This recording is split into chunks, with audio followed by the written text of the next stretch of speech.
Structural design प्रोफेसनलमा तपाईलाई स्वागत छ। आज हामी बिल्डिङ डिजाइन गर्दाखेरि के कति किसिमका एनालाइसिस प्रोसिजरहरू छन् र त्यो भित्र इक्विभ्यालेन्ट लिनियर स्ट्याटिक एनालाइसिस प्रोसिजरका लिमिटेसन्सहरू के छन् र कुन कन्डिसनमा हामी यो अप्लाई गर्न सक्छौँ र कुन कन्डिसनमा हामी गर्न सक्दैनौँ भन्ने कुरा हामी आज यो भिडियो मार्फत जान्नेछौँ। अब पहिलो हामी यो टेबलमा हेरौँ।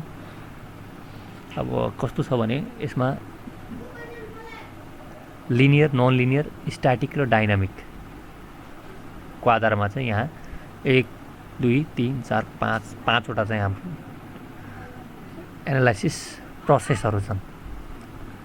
अब लिनियर र non linear according to force र डिस्प्लेसमेन्ट, फोर्स र displacement, stress strain relationship linear छ भने लिनियर भन्यो, नन लिनियर छ भने नन लिनियर भयो। लिनियर भन्नाले कस्तो भन्दाखेरि E modulus of elasticity, area I, moment of inertia L, length G, modulus of rigidity K, सबै प्यारामिटरहरू यसमा चाहिँ कन्स्टेन्ट हुन्छन्। In reality it is not possible. When we apply load, जब हामी लोड एप्लाई गर्छौँ त्यति बेला चाहिँ क्रस सेक्सन्सहरू चेन्ज हुन्छ, लेन्थहरू चेन्ज हुन्छ, मोडुलस इलास्टिसिटी चेन्ज हुन्छ, सबै कुरा चाहिँ चेन्ज हुने भावनाले it is not more exact. अब कस्तो छ भने मोर रियालिटीतिर जान, मोर रिगरस एनालाइसिस गर्न हामी नन लिनियर एनालाइसिसतिर जान्छौँ, जसमा इआई र के भेरिएबल हुन्छन्। अब लिनियरभित्र static analysis, static means force remains constant, but in reality when earthquake happens, force depends upon time.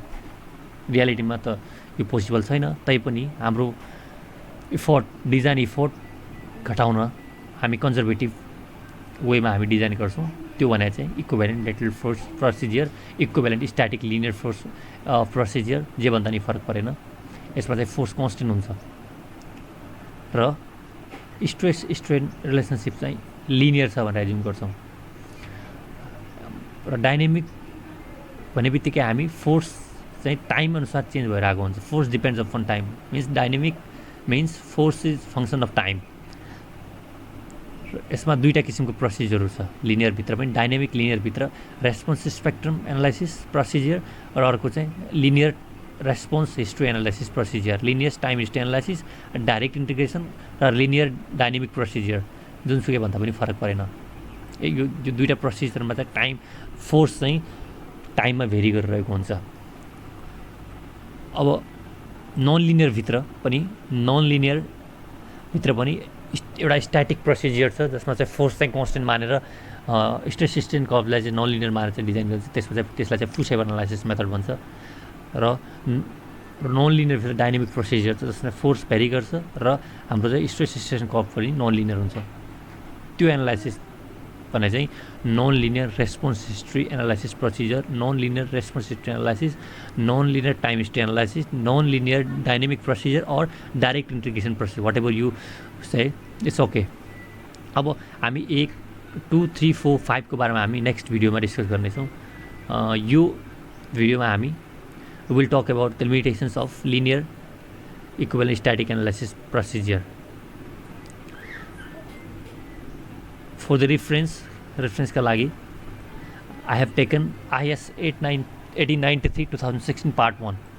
अब यो भित्र चाहिँ यसले के भन्छ भने यसको क्लज नम्बर 7.6 7.7ले चाहिँ कुन कन्डिसनमा स्ट्याटिक एनालाइसिस प्रोसिजर हामीले फलो गर्नुपर्छ र कुन कन्डिसनमा चाहिँ हामीले चाहिँ डाइनामिक एनालाइसिस मेथड चाहिँ कम्पलसरी हुन्छ भन्ने कुरा चाहिँ यहाँ चाहिँ भन्न खोजिएको छ। मैले यो दुईवटा स्क्रिनसटहरू यसमा राखिदिएको छु। नम्बर 1 स्क्रिनसट, नम्बर 2 स्क्रिनसट, 7.6 र 7.7 क्लज मैले यहाँ राखिदिएको छु। अब यसले के भन्छ भने कन्क्लुजनमा बिल्डिङको हाइट 15 मिटरभन्दा कम र यो बिल्डिङ चाहिँ जोन 2 मा पर्यो भने त्यो केसमा मात्रै हामीले चाहिँ लिनियर स्ट्याटिक एनालाइसिस चाहिँ फलो गर्न सक्छौँ भन्छ। Only for the building located in zone 2 and building height less than 15 मिटरको केसमा मात्रै हामी चाहिँ linear static analysis equivalent static analysis चाहिँ हामी फलो गर्न सक्छौँ। त्यो बाहेक हाइट ग्रेटर देन 15 मिटर, बिल्डिङको उचाइ 15 मिटरभन्दा बढी भयो र जुनसुकै जोनमा परे पनि हामी यो चाहिँ डाइनामिक एनालाइसिसमा जानुपर्ने एकदमै म्यान्डेटरी हुन्छ, अनिवार्य रूपमा हुन्छ। अब बिल्डिङ हाइट 15 मिटरभन्दा कम भयो र जोन 2 बाहेक जोन 3, 4 र 5 मा पर्न गयो भने पनि त्यो केसमा चाहिँ डाइनामिक एनालाइसिस एकदमै म्यान्डेटरी छ भनेर भनिएको छ। तर प्रिभियस स्टडीले के भनेको छ भने, रिसर्च स्टडीहरूले के भनेको छ, रिसर्चले के भनेको छ भने 2 देखि 3 तलाको बिल्डिङ चाहे हामी डाइनामिकबाट गरौँ चाहे स्ट्याटिकबाट गरौँ, रिजल्ट चाहिँ सिमिलर आइरहेको हुन्छ। त्यो भावनाले 4 आवर इजिनेस डिजाइनरले चाहिँ त्यसलाई चाहिँ स्ट्याटिक डाइनामिकमा नगएर स्ट्याटिक एनालाइसिसबाट पनि गर्न सकिन्छ, रिजल्ट खासै त्यति फरक आउँदैन।